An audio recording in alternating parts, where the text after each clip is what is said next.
لاعبي الكرة الحديدية. أود بداية أن أهنئ نادي الاتحاد الرياضي السلاوي اللي هو معروف عليه التنظيمات الكبرى على هذه الاستعدادات اللي دار هذه البطولة، استعدادات مزيانة ودائما حنا كنحبوا هذا النادي، وهذه الوقفة ما عندها حتى شي علاقة بهذا النادي، حتى شي مساس بهذا النادي الاتحاد السلاوي اللي الرئيس ديالو صديق ديالنا والسي حكيم. كنشكروا هذا النادي وكنهنيوهم. اليوم نعيش بطولة المغرب للكرة الحديدية بدون طعم وبدون رؤية واضحة للمستقبل.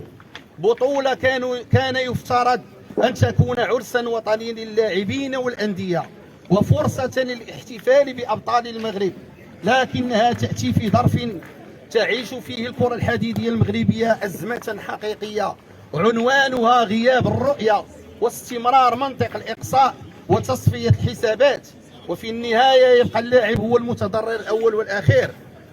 وعلى المستوى الدولي تتواصل الانتكاسات ويستمر غياب الكرة الحديدية المغربية عن المحطات الدولية، وآخرها بطولة العالم بإسبانيا وألعاب البحر الأبيض المتوسط 2026.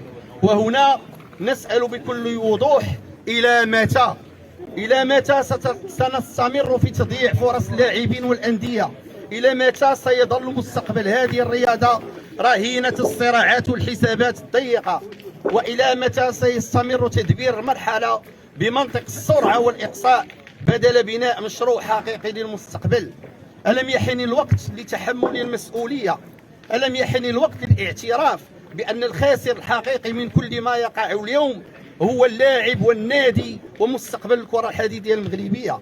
والأخطر أننا نعيش اليوم بطولة المغرب بينما العنصر النسوي والشباب لا يعرفون حتى تاريخ بطولة المغرب الخاصة بهم، ولا أحد يعرف بوضوح ماذا ينتظر الأندية واللاعبين في الموسم القادم، ولا ما هو البرنامج أو المشروع الرياضي للمستقبل.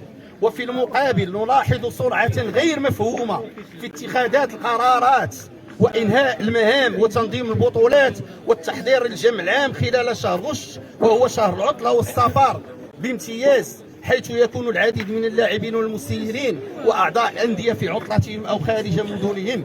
وهنا يحق لنا أن نتساءل لماذا كل هذه السرعة، ولماذا اختيار هذا التوقيت بالذات لاتخاذ قرارات مصيرية تهم مستقبل الكرة الحديدية المغربية؟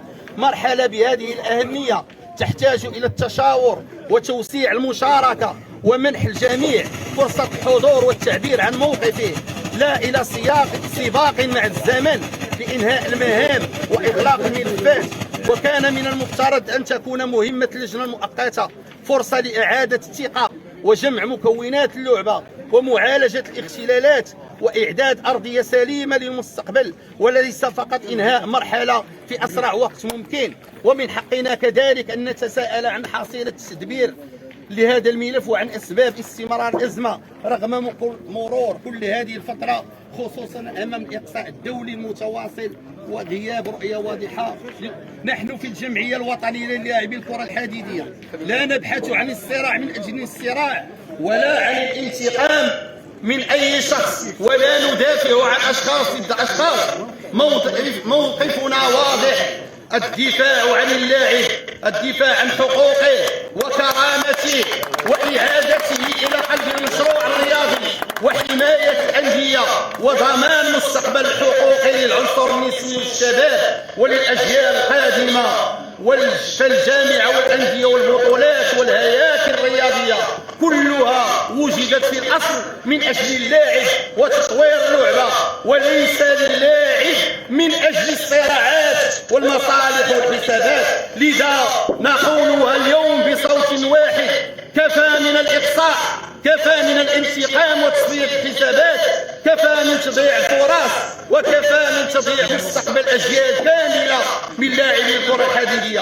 نريد مشروعا ورؤية وبرنامجا واضحا. نريد أن يعرف اللاعب المغربي أين تتجه رياضته، ونريد أن تستعيد الكرة الحديدية مكانتها الوطنية والدولية. اليوم نرفع صوتنا من أجل اللاعب ومن أجل الأندية ومن أجل المرأة والشباب ومن أجل مستقبل الكرة الحديدية المغربية، والتاريخ لن يرحم من ساهم في إضاعة هذا المستقبل.